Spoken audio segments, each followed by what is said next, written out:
everybody, whether you're on the East Coast, West Coast, or around the world. This is Coast to Coast coming to you on a Wednesday. And of course, I'm here with Stat Guy and the Philly Sports Guy. How you guys doing? Great. I'm doing okay. How are you guys? Doing good. Doing good. We have a couple of blips of power going off and on here, so it's Okay. if all of a sudden I disappear or I'm sitting here looking like and that just means we lost power again. I mean, we're just going to blame it on Comcast if it happens. Like it could be PUD or whatever you guys call it there, but Pico. We call it Pico. Pico, okay.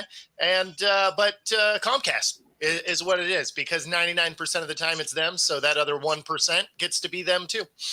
Hey, listen, I understand because listen, when you are blamed for the asteroid that killed the dinosaurs, I understand what it's like to get the full responsibility. That's right. The hell with the Philly Sports Guy killing dinosaurs and everything.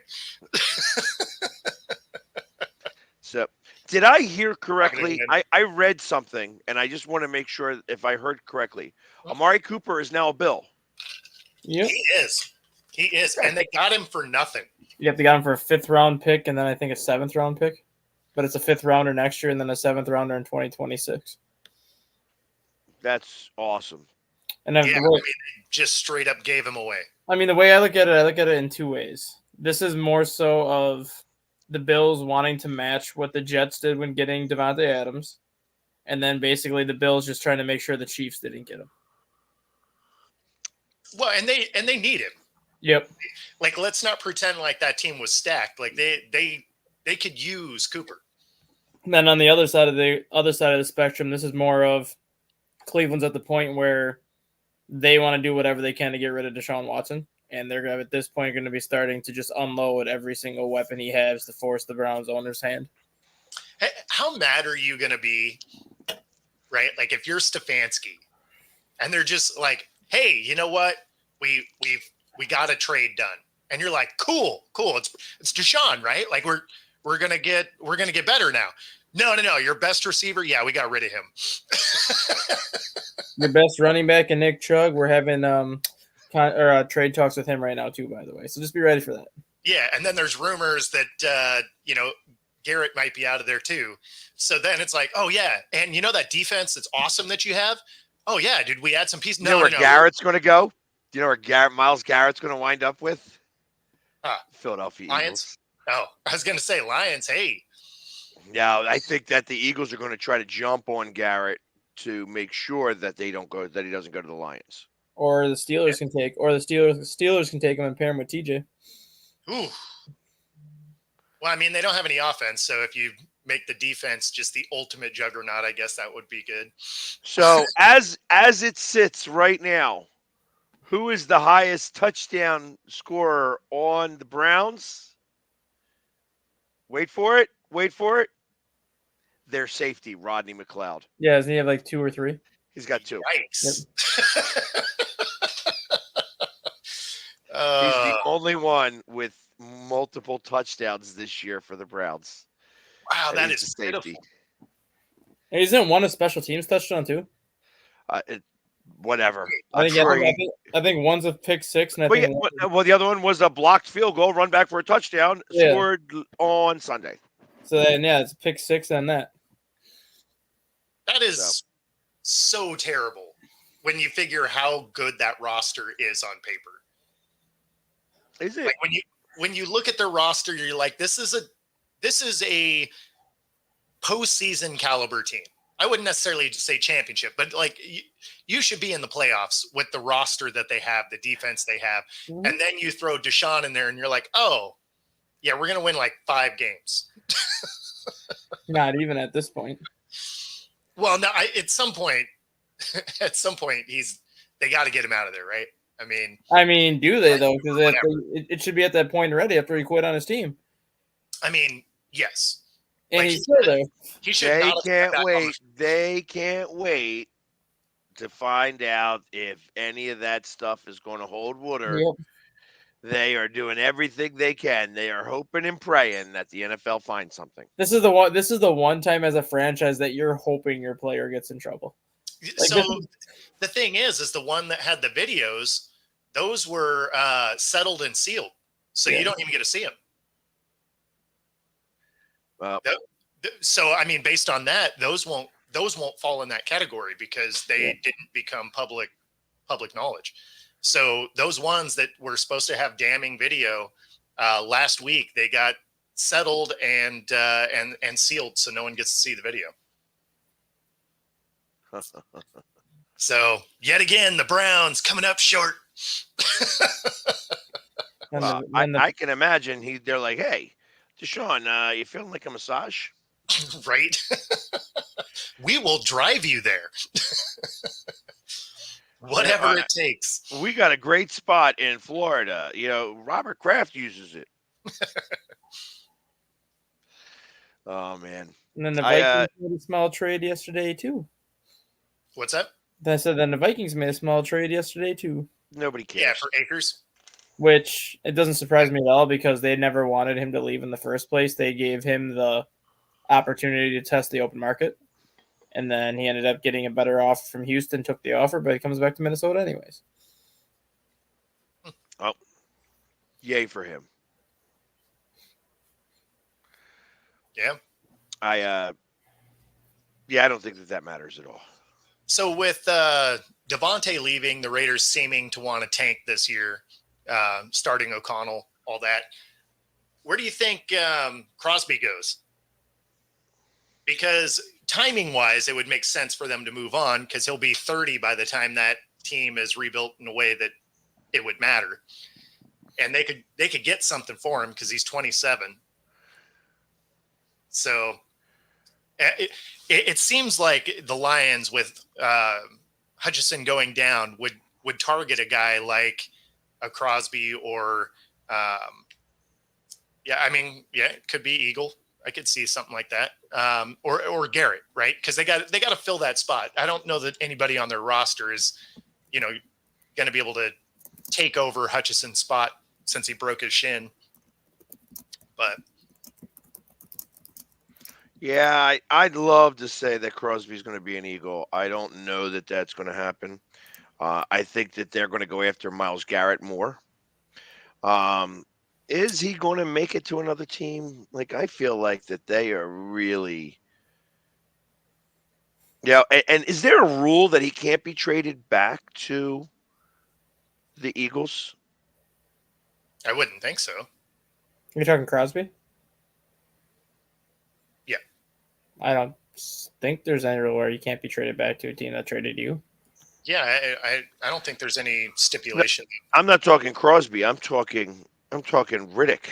Oh yeah, Hassan Reddick. They were talking about that this morning. That the Eagles and Hassan Reddick are probably going to have interest to come back together. That would be interesting. They should. I mean, first off, he's from the area, so he'd probably be happier here anyways. He doesn't want to play for the Jets.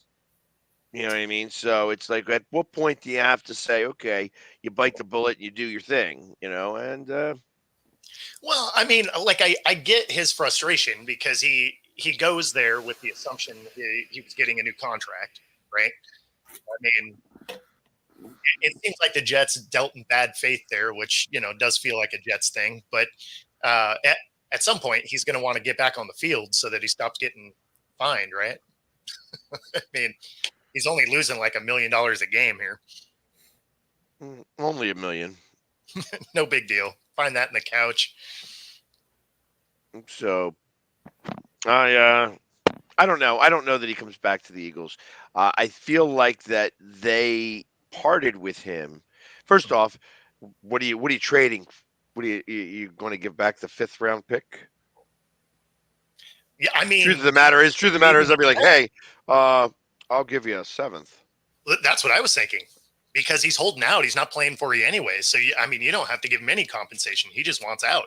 So, the Jets have zero leverage. It's either you get something for a guy that's not playing or you get just a guy not playing. So, I mean, if you were to be like, hey, I'll give you a 7th that could escalate to a 6th if he gets so many sacks, which he won't because it's late enough in the year now. I mean, hey, if he gets 10 sacks, who knows? And who knows? Maybe, maybe. Although here you're talking about Max Crosby, Raiders owners shuts down Crosby trade rumors. Not happening. That was 1 hour ago. Yeah, just like he shut down the Yeah. Devontae Adams trade rumors too, right? I mean, that's the thing, right? Like, there's plenty of times that stuff like that happens, or this is our guy. Oh, he's now on the bench.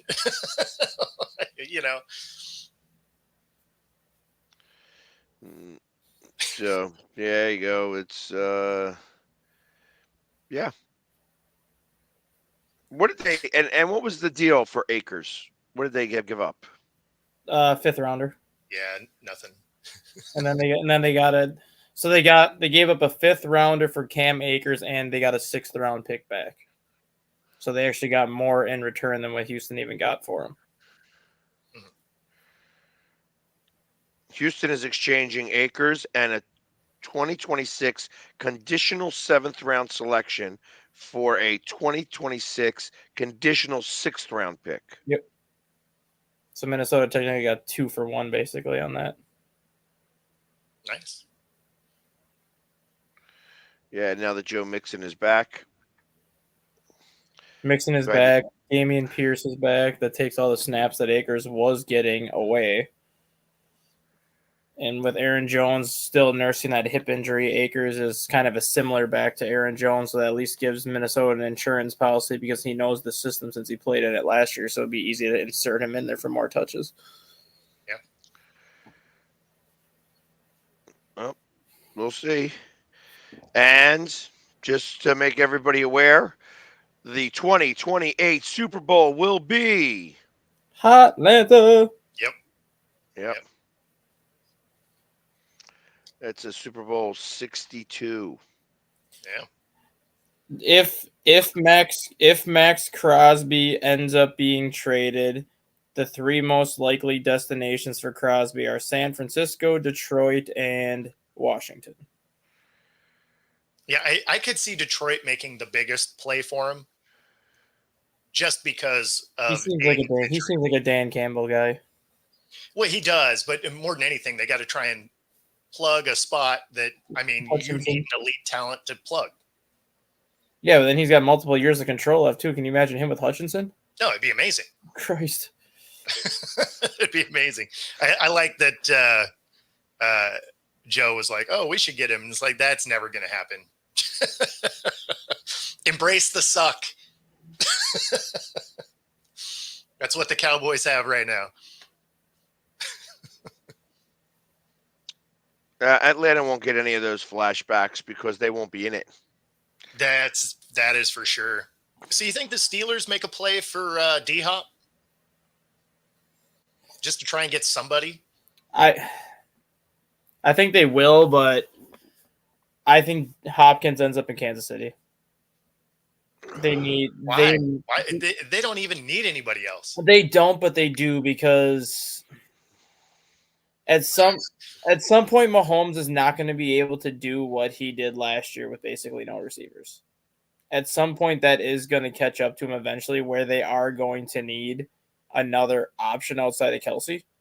And Juju plays great in that system. He does, but then again, that knee was a concern last year for Juju in New England. That's the reason why he didn't play a lot last year, because he had that nerve damage in New England. They even thought there was a point that his career could be in jeopardy because of it. So that is a concern that you still have to consider, where if he does take one shot to that knee. Playing on that team, I would have had some nerve damage too. It'd be like, I'm just not trying to die. Well, no, but it's his knee has been an issue the last couple of years. Even with Kansas City, he missed a couple of games because of that knee, and that's always a concern that Kansas City's going to have, is if he takes one bad shot to the knee, is his season over too, and then what are we sitting at? So getting a guy like Hopkins is the insurance policy, even though his knee's not great either at this point. But the other one that Kansas City was talking about too is Adam Thielen. Yeah, KC with Thielen makes more sense than, because he's your possession guy, where if it's 3rd and 5 and you need 6 yards, he will run 6 yards and park his ass there and wait for the ball. If you need 3-4 yards, he'll run 3-4 yards and just wait for the ball to get to him. Like, he's that possession guy that they are missing right now on their offense for receiver wise. Yeah, see, that's where I like that fit much better than D-Hop to KC. D-Hop looks more like a guy that the Steelers need. No, I agree, but I think Kansas City would just do it to do that and be like, you know what, fine, we can still get a receiver, and we'll just throw D-Hop in there and make him look like Houston D-Hop. I mean, like if they could, sure, why not? But I mean, I think they need that possession guy. Yeah, I think Thielen will end up in Kansas City. That would be a great pickup for them. I don't want to see that, but it'd be a great pickup. I mean, I think he's got 1 year left on his contract after this year too, because he signed that 3-year deal with Carolina, and this is year number 2. So then he's there next year as well for stability, and then I could see Hopkins getting my gut is telling me, and I don't know if it's just my gut, but my gut is telling me that Hopkins is going to end up in Houston and go back to Houston. Oh, I mean, that wouldn't be terrible either. They don't need him though. They have enough weapons. Like, he would legitimately be your fourth option. Like that doesn't even make sense. But I could see Houston Tennessee trying to get a little bit younger at the wide receiver position, because they have Ridley right now. They have Treylon Burks. I could see Tennessee being like, well, we'll give you Hopkins if you want to give us John Mechie or Tank Dell. I mean, do you even think that they're trying to do that, or are they just trying to amass draft picks and just realizing that Levis probably isn't the guy and it's rebuild time? I think it's a little bit of both. I think they want to try to get younger across the wide receiver position. That way, if they do move on from Will Levis, then the next quarterback coming in has a bunch of established younger receivers that he can build a core with. Versus if Levis isn't your answer, now you're bringing in a new quarterback where Hopkins is going to be gone. There's a chance that Ridley's going to be gone. Burks might be in the final year of his rookie deal at that point. Restock him with Mechie, who's got 3 years left. Restock it with Tank Dell, who's got 3 years left. That way, whoever you come in to replace Levis has multiple years with that group. Because now you're rolling out Nico Collins, Stephon Diggs, and D-Hop as your top 3 in Houston at wideout. Yeah, and that's why I say, like, I don't even think you make that move. Based on what they have currently, the Texans don't get better by making that move. Like on paper, it looks nice, but you don't, like, when it comes to talent, like you're not any better, because this isn't D-Hop with the Texans before. Oh yeah, this is late in his career D-Hop that has been on a team that he hasn't even put out great effort a lot of times. So I don't know that you're getting. I think you'd actually lose more talent than you'd be getting in. You just have a bigger name. I mean, you could ultimately move Diggs to the slot if you really wanted to, and put Hopkins as your number 2 and use him more as your red zone threat at that point, and still kind of focus on Collins as your deep ball threat. Diggs can kind of go back to that role he had when he was with the Vikings, when he was a slot guy when Thielen was on the outside. And that actually does open things up a little bit more offensively for Houston at that point. So I do like Diggs as a slot guy because he does run a nice route. Because Diggs' numbers are way down this year in Houston because he's playing a lot more on the outside. Sure. Because Tank Dell is your slot. So now if you go get Hopkins, you put Hopkins on the outside with Collins, you move Diggs back into the slot, and then his production increases, which makes that offense better. Yeah, but I mean, except you have Diggs as a 1-year rental. You have Dell for 3 years? I think 3 more years, yeah. Yeah. So I don't know why you would do any of that. Like you're unless you're just going all in for this year to win a ring, and then I mean, it doesn't make sense because moving forward, it hurts your team. Yeah, they have the most likely destinations if Hopkins is traded at this point are the Steelers, the Chiefs, and the Bills. If he also went to the Bills, that would be amazing. Because then your receiving core in Buffalo would be Keon Coleman, Hopkins, Cooper, and then probably MVS, or unless they send MVS over to Tennessee as part of that trade. Like if they were legitimately trying to just target taking down KC, that's what you do. Because that Bills defense is playing a lot better than expected. Yeah. So is Frazier back? That I'm not sure. Because I know he took last year off, so Sean McDermott called the plays last year, but I thought Frazier was coming back to be the defensive coordinator again this year after taking the year off last year. So it would make sense if that's why the defense is playing better, because they always played well under Leslie Frazier. Yeah, I don't know if he's back or not. I actually forgot he was gone. No, he's actually with the Seahawks. What? Yeah. He is currently an assistant head coach for the Seattle Seahawks. Oh, that's right. I forgot about that. That's right. It was the only guy that came in that actually had done that position in the NFL prior to coming to the Hawks. I completely forgot he was the assistant. That's your You team. never hear about him. That is your team. No. Now that you say it, I do remember that because it was literally the only guy that had done the position he's in the NFL prior. Every other coach on our coaching staff has never done the position they're in the NFL. Yeah, Bobby Babich is the Bills' defensive coordinator. Gotcha. He's been with the team since 2017, primarily as a linebacker head coach, and then got promoted to DC this year. Well, Frazier's obviously making a huge impact because we've heard zero things about him. He was never really that well-spoken of a guy, though. He was always quiet. Even when he was the head coach in Minnesota those couple of years, like he was always one of those quiet coaches where when things would go really bad, he would never show like a ton of emotion. And when things were going good, he would never show a ton of emotion. He was just kind of just even keel, just out there to be out there. Yeah, but I don't even know if he's out there because like I live in the same town. I forgot he was on our our coaching staff.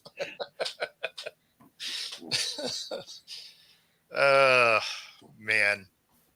So in honor of Joe in our chat here, did you guys see the Jerry Jones on that podcast saying he didn't like their questions and oh yes, get someone else?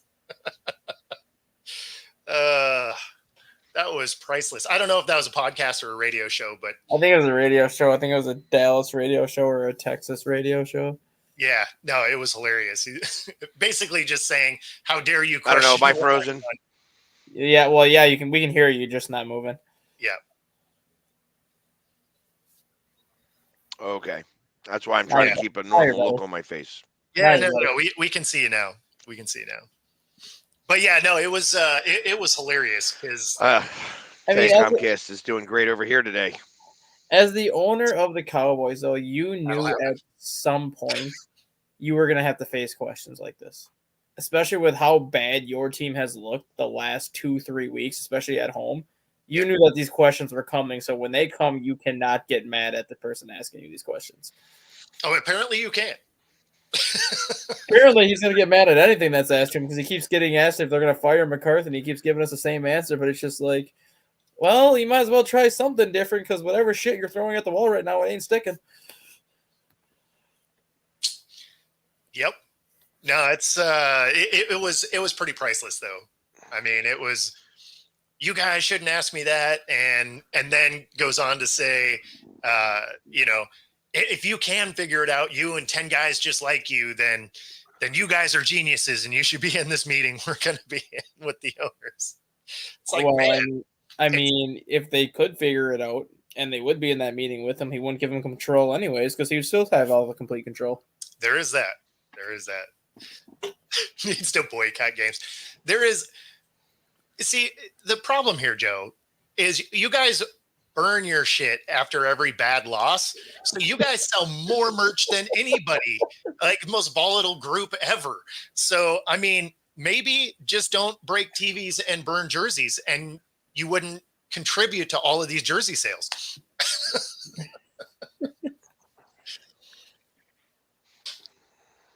I mean, the head fan.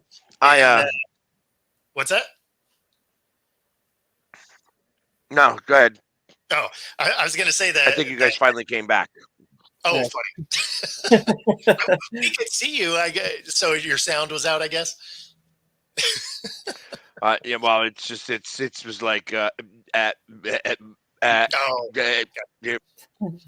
Nice. And then real fast, like it caught up. Oh, you really are having a Comcast problem over there. Yeah.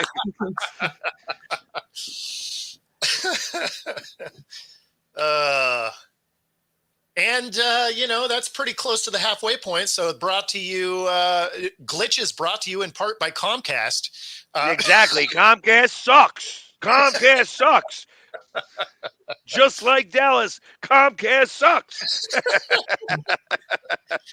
That's right. Oh, Just holes in the man. broadcast everywhere, just like their defense. I like it. Yes, their merch is the first to be destroyed. The problem is they just turn around the next week and buy it again. I mean, you watch Skip Bayless burn his throw his Dak jersey away like 20 different times. He's probably like one of those guys like that has the same jersey in his closet, just 25 different Dak Prescott jerseys. So when That's he not throws true. it in the, That is No. absolutely not true. He He just gets pulls it a back out of the trash garbage. can. He just gets a trash can and makes sure it's very clean. He's got like the throwaway trash can, something that he throws it away. It looks like a trash can, but really it's a hamper. He's just washing it No, that's exactly it. As often as he was throwing because it in he's a little bitch. He's a little bitch. Yep. Yeah, no, I mean, there's no way that he's actually throwing those jerseys away every time. I mean, I understand he's worth like $100 million, but he's still not throwing $150 jersey away every week. I agree. He's not. But Well, I would hope that you're not one of them, Joe. In fact, if you were, you would hate our show.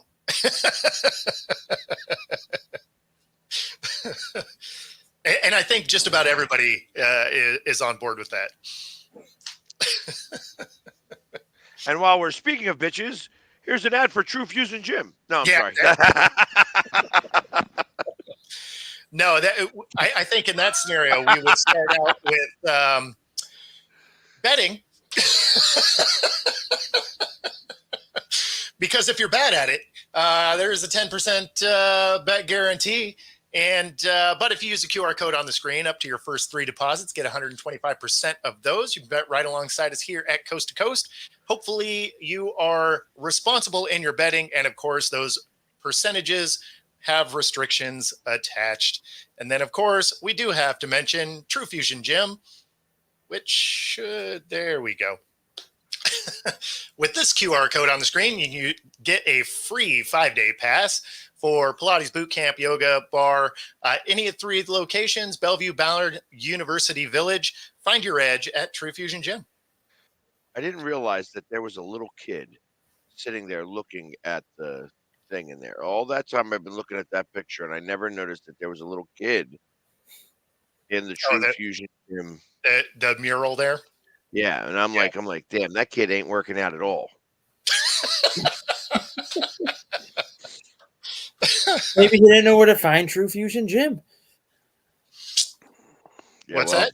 I said maybe he didn't know where to find True Fusion Gym. I mean, I feel like I rattle it off kind of every day, though. But are you rattling it off to that kid? Well, to be fair, I don't even know if the kid would be old enough to go. So Exactly. there's that. And Paul, you're not wrong. The life cycle of a Cowboys fan is eerily similar to a Mariners fan. 100%. It's like the same team, although they do have a little bit more success. They at least make it to the playoffs generally. So it's not a direct parallel, but it's very similar. Although we don't burn our stuff. So there's that. No, you're not allowed to burn in Seattle. Unless you're homeless, then it's okay. Well, yeah. Well, hold on. I didn't say if you were part of Chad. That is one of the things that is hilarious here. Is obviously Chad is no longer a thing, but our homeless situation. We're one of the sanctuary cities, so we kind of like welcome everybody who's homeless here. And the thing that's funny is, unlike Vegas, you can't walk down the street with a beer or anything here, right? Like you got to be in a bar, whatever, unless you're homeless. And then you could be tapping a keg on the corner perfectly fine. I'm just like, well, wait a minute. Can I see your ID, please? I don't have one. Well, why don't you have one? Because I don't have a home. Oh, okay. Well, cool. You just keep drinking that beer. And then, but if you do, you're like, oh, That's a fine. It's like, I mean, come on. Exactly. That's why I say I don't walk around with an ID. I'm homeless.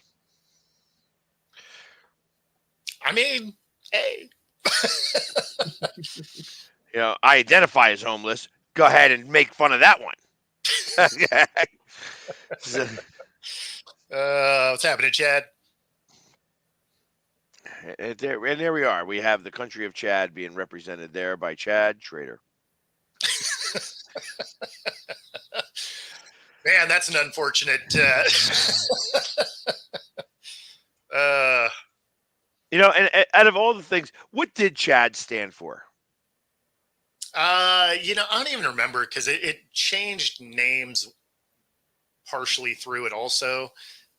It was just a bizarre situation, and then it was hilarious because they let them be like their own country for a second, right? And then the U.S. invaded. I love that. Yep. Sorry, guys. We're taking over your country now. Well, I mean, if there's anything we're good at. Sticking with what you just said, were any of you aware that Columbus Day is not even called Columbus Day anymore? Yes. Yeah, as Indigenous People Day. So was that just a bunch of Karens that got this together and said we can't call it Columbus Day anymore? Well, no. So it actually carries both names, which is weirdly ironic. So, and not only that, but like, listen, not for nothing, but Columbus was an asshole. No question. He was an asshole. Yeah. Yeah. I mean, it should be paired with Smallpox Awareness Week. I appreciate the fact that he, got in a boat and like straight out. I mean, I think he was Jewish, and he had a whole bunch of rabbis on the boat, and then he kicked the rabbis off the boat and said, "Hey, King of Spain, I'm Catholic now. Give me some money." And he gave the money. So I mean, it was like literally, he's like, it was like Italy during the war. Italy has never been on the losing side of the war. They were on Germany's side when Germany was winning, and then they're like, "Oh, you know what? Time to switch sides." Oh no, look at this! The United States is winning. Great, perfect. We're on that time. We're on that team now. Yeah, the original flip flopper. Yeah. So like, hold on. Germany's starting to lose. Mussolini, you're out. Fired. I appreciate that. Thank you, Chris. You should tell everybody about that. So yesterday, I mean, I even have a video I might even be able to share. Let me see if I can pull it up here. I'm going to move you guys over for a second. And so yesterday, I was at the Ronald McDonald House birthday party. Let me see if this will work the way I want it to. Not gonna let me do it at all the same time. Hold on, let me see if it's gonna do this video file. Let's see if it does it. No.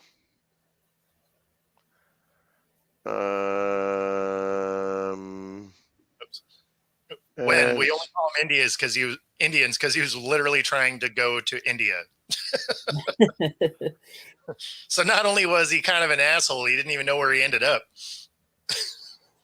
Everybody, So, Philly sports guy here, and I'm here at the Ronald McDonald House, and we're going to be celebrating its 50th birthday, and I'm going to get to cook. I'm making some hot dogs. I'm going to be working in the kitchen. I'm volunteering here to celebrate their 50th birthday. They got me working in the kitchen. I already made some hot dogs. I'm now making the cheesesteaks. We're going to be serving about 250 people here at this birthday party.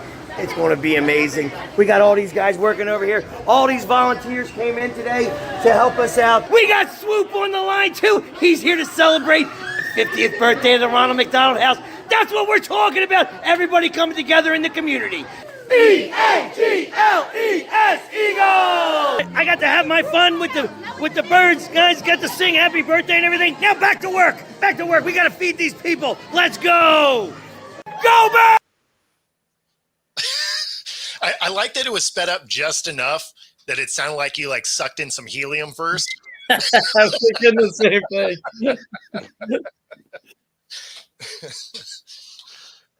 There we go. Bang. So that's what I did yesterday. Back to over here so I can look at you guys and the camera at the same time. So yeah, because I have like a television. It's funny. I have a television as one of my monitors. Yep. And when you go to a place like a Best Buy or whatever, and you ask them what's the difference between a television and a monitor, those guys at Best Buy are like, the price. Yeah. I mean, Yeah, so you could buy a monster television, and it's going to be a lot cheaper than buying a monitor. Yep. Just so that everybody knows. That's why I have one that's directly behind my camera. I got a TV right behind it for that exact same reason. It used to be that the resolution was always way better on a monitor than than the older TVs, but now TVs are fantastic. So really no reason to spend a ton of money on a monitor when you can get a TV for pretty cheap. Right. So yeah, exactly. I mean, right now you can get like 36-inch televisions, flat screen 36-inch televisions for like $89. Oh, And yeah. they're smart. And they're smart. Yep. They're not dumb anymore. Yeah. I mean, I can't even remember the last time I bought a new TV.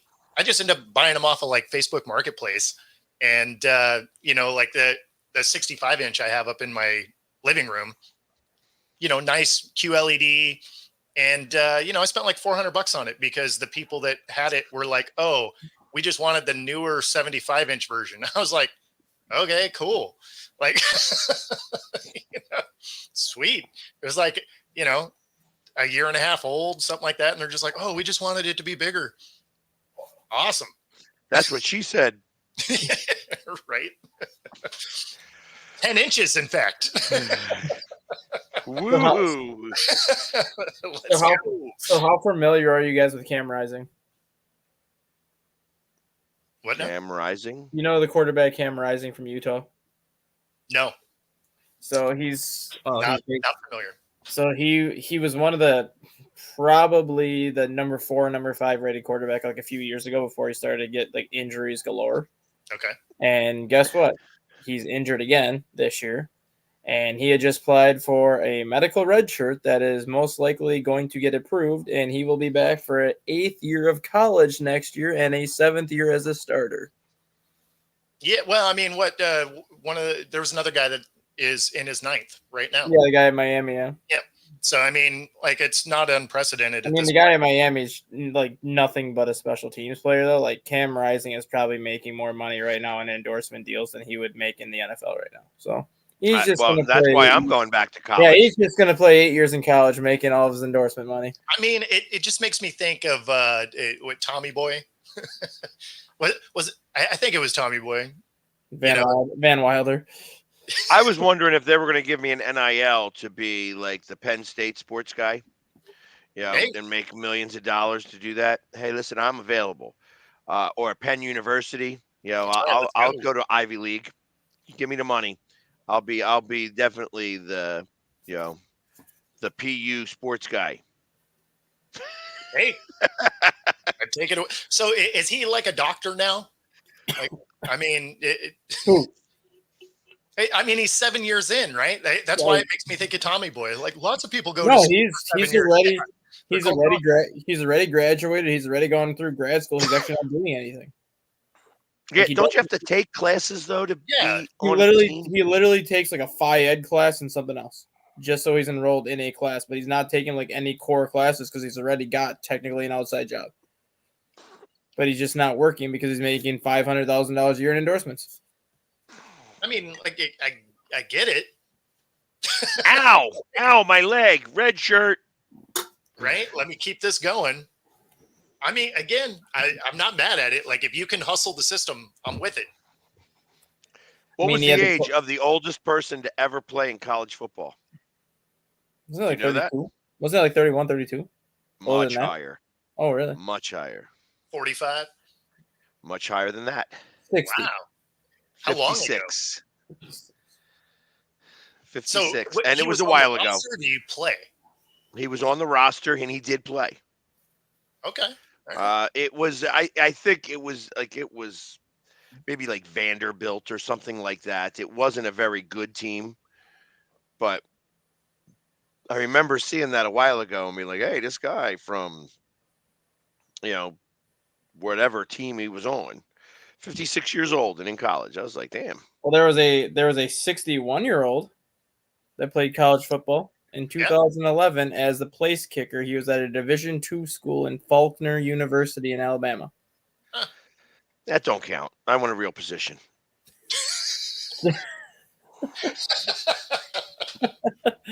Kickers are people too. No, they're not. They're little bitches. That is hilarious. I'm waiting for Pat McAfee because I'm calling kickers a bitch for him to have me come on the show and make a fool of myself trying to kick a football. I mean, if he wants to give me a couple $100,000 to kick a football, you better believe I'm going to make it. So there's actually two kickers that were 61 years old. One of them played in 2009. One of them played in 2011. Then you had Joe Thomas Sr., a 55-year-old running back at South Carolina State University who played in 2016. Wow. I mean, if you're older than your range, it's probably time to hang it up. And then you have Mike Flint was a 60-year-old linebacker who played in 2007. There's a 52-year-old linebacker that played in 2008, and then a 40-year-old wide receiver who played in 2005 at the University of South Carolina. It probably was the 2008 guy that I remember seeing. Yeah, Bob Schmembier, or whatever. Yeah. Something like that. Sure, because he was a linebacker. He was a linebacker. Yeah, so the guy that played at 52 years old spent 25 years in the military out of high school, wanted to go back to college after he got out of the military, enrolled in school. His dream was to play college football, made the team as a walk-on, and they let him play in 2 games at the end of the year at age 52. Nice. I mean, hey, I'm not mad at it. Hopefully you got it. Hopefully we see that again and they get an NIL deal. Let's go. But everybody else that was at least age 30 or more outside of those were pretty much kickers. Yeah, so that's why I'm going for my scholarship. 52-year-old safety. That's right. Let's do this thing. I got the shoulder pads and everything. So good stuff. I think about that sometimes, like what it would be like. Yeah, I'm wearing the pads. What it would be like to be hit and tackled by a linebacker in the NFL. I would love to do it one time. Yeah. Not like what's it called? Is it Omaha drill or whatever? Oklahoma. Yeah, not like in Oklahoma. I'm not trying to do that. Oh, come on. You're squared up. Well, I mean, at that point, you could do just the hitting drills. You're 10 yards apart. Or I'd love to try to tackle a running back in like a 10-yard drill. Like you have 10 yards. He can only stay within the 10 yards. Let me try to. Well, I mean, that's essentially an Oklahoma drill, right? You just have 2 linemen. So you have to adjust for the gap that he's taking.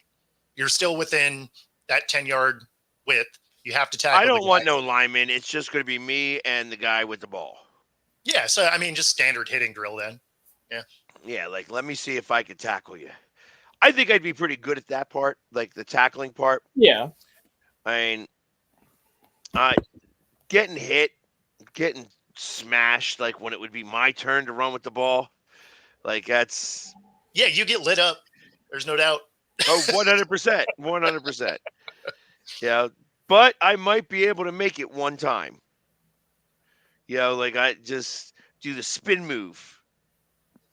Yeah, I might be old and big, but I still have some quickness like a cat. Yeah. or maybe not. I know I couldn't play basketball. There's no playing basketball anymore. That happened to. I am great at the bounce pass. Nobody does bounce passes anymore. They don't. Just dishing it out. I mean, and listen, like I said, that's a lost art. Getting in between a whole bunch of people, throwing that bounce pass out there, it gets to the other person, bam, layup. Nobody does that bounce passes anymore because everyone just sits out at the perimeter. And they just want that chest pass where their feet are set and they can just catch it and shoot. Yeah, so I see that, Brad. I'm not seeing any. I'm not seeing anything that says he was fired yet. Who? McCarthy. Well, that would have been all over every news media. No, exactly.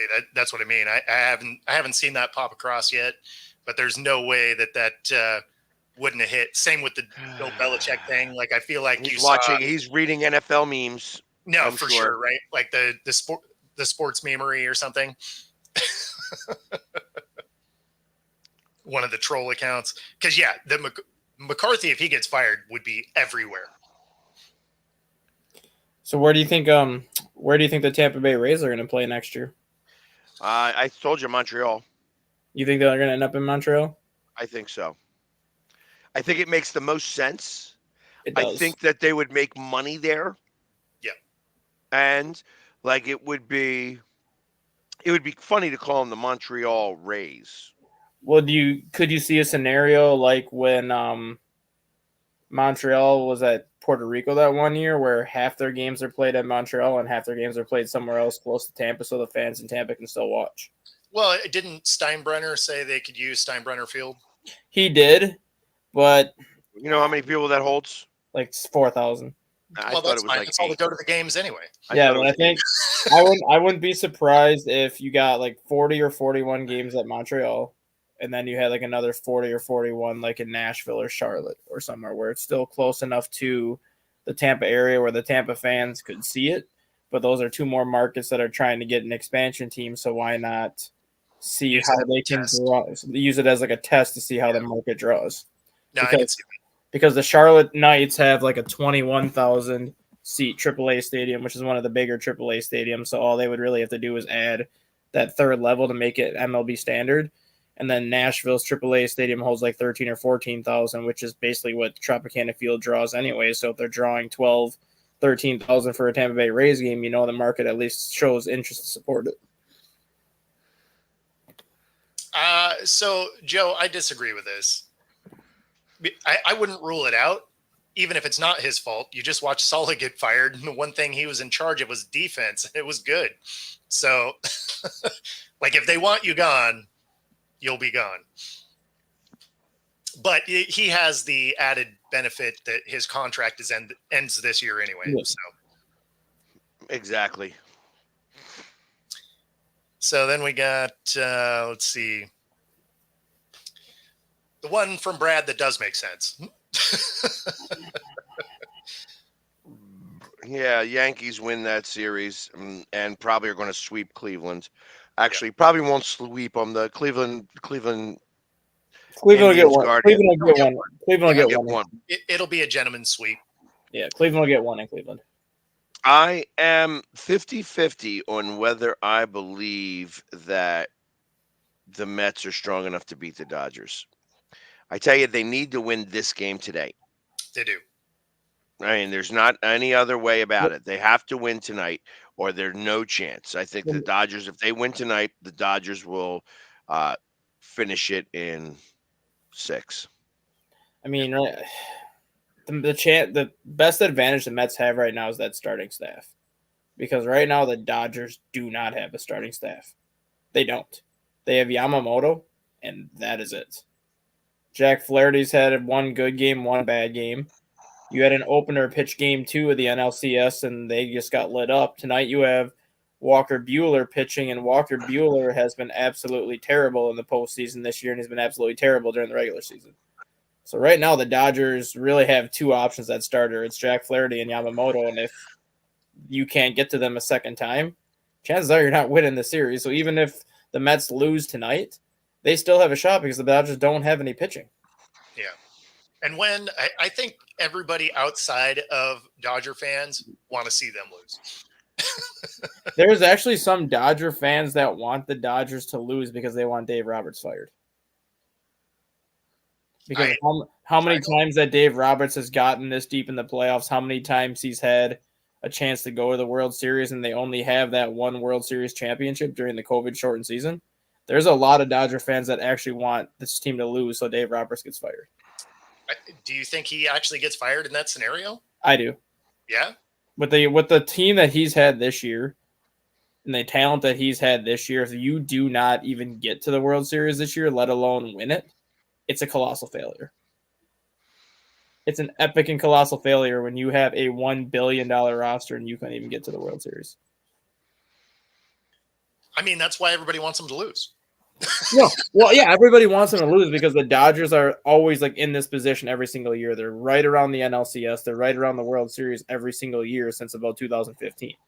But now Dodger fans are getting to the point where Roberts has been the manager since 2014. He's gotten them to the playoffs every single season. He's gotten to like 7 or 8 National League Championship Series, but they have one World Series championship to show for it, and it was a COVID-shortened season, so who knows how that year would have ended up had it not been a COVID-shortened season. Like Dave Roberts' shelf life right now in LA is running very thin on a lot of Dodger fans.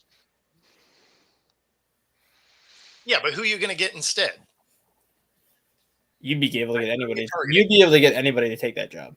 Yeah, but I mean, who are you targeting? I don't even know if they have to target anybody. I think it'll be more so if you fire Dave Roberts, that phone's going to be ringing off the hook to be like, can I get an interview? Can I get an interview? Can I get an interview to have somebody come into that job? I mean, somebody mentioned Mike Piazza as a target.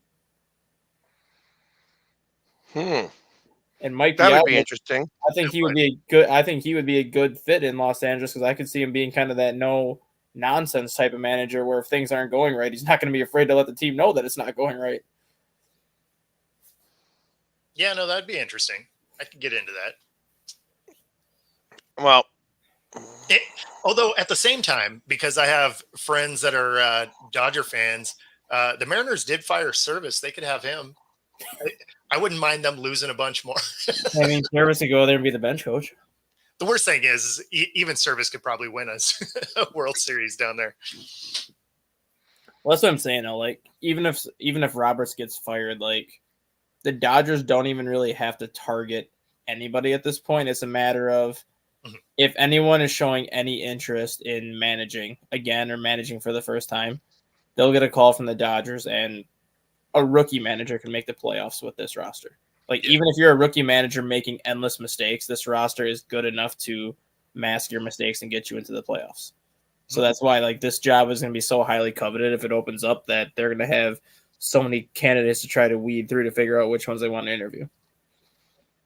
The one name that I'm not going to be shocked about was somebody that I was hoping the Cubs were going to bring on as a bench coach last year is Mark DeRosa. Because Mark DeRosa did manage Team USA in the World Baseball Classic. So he does have managerial experience, not only at a high level, but kind of in that playoff type atmosphere where every game matters like the World Baseball Classic does. He's had the experience managing Freddie Freeman. He's played with some of the guys on the Dodgers roster before. Obviously, working on MLB Network, he's very familiar with a lot of these players through interviews and things like that. I think Mark DeRosa would be a great manager if he had an opportunity to manage in Los Angeles. Yeah. And Joe, I think a Subway Series would be kind of fun. It's been a long time since we've seen that. So that'd be pretty 24 cool. years. Mm-hmm. Yeah. And it wouldn't be the storylines that the last one had either. It wouldn't be like the Roger Clemens and Mike Piazza storyline like it was last time. This time around, it would be like Judge having his first World Series appearance, Juan Soto in the World Series, like a lot of these young guys that are finally getting a chance to be on the big stage. Yeah. No, I actually think it would be an entertaining series. I don't think it gets there, unfortunately, but this does kind of feel like it might be a Dodgers. Yeah, I don't know. I don't think so. I don't think the Dodgers go. Yeah. No? if I mean, Shohei, the Dodgers definitely won't win. If they play the No. Yankees, it's Yeah, they won't win. Yankees all the way. if Shohei was pitching, I think the Dodgers would go. It's the fact that they don't have a trusted starter where you can trust 3 times in a 7-game series. That's their problem right now. Because your only trusted starter right now in a 7-game series would be Yamamoto, who's a rookie, and he missed 3.5 months this year with a shoulder injury. Do you honestly want to use him 3 times in a 7-game series and risk him re-injuring himself? You don't have Kershaw. You don't have Glaz now. Jack Flaherty's been injured this year. Can you trust him go 3 times in a 7-game series? Like Shohei would literally be your only option if he was 100% healthy, where you could be like, I want you starting 1-4-7, 1-4-7. I mean, you're trying to win a ring, so you're going to use the guys up. Yeah, but I'm just saying though, like you're going to use the guys up, but in terms of like how much confidence you have in these pitchers, Shohei would be really the only guy that you would be like 1-4-7. I know what I'm getting out of you in 1-4-7. Now it's just a matter of what can I get from everybody else in the games in between. Well, I mean, you got the guys on your roster that are on your roster, right? So, I mean, gotta use the best guys you have available. Like, that's it. You're trying for some hardware. You're down to the last 2 series. Like, you gotta make it happen. That being said, we are at the top of the hour. If you've been watching along with us, be sure to like and subscribe on our YouTube channels. And of course, if you are watching on Roku, stay tuned for the next hour. Other than that, we'll see you guys tomorrow. Later, guys. See you.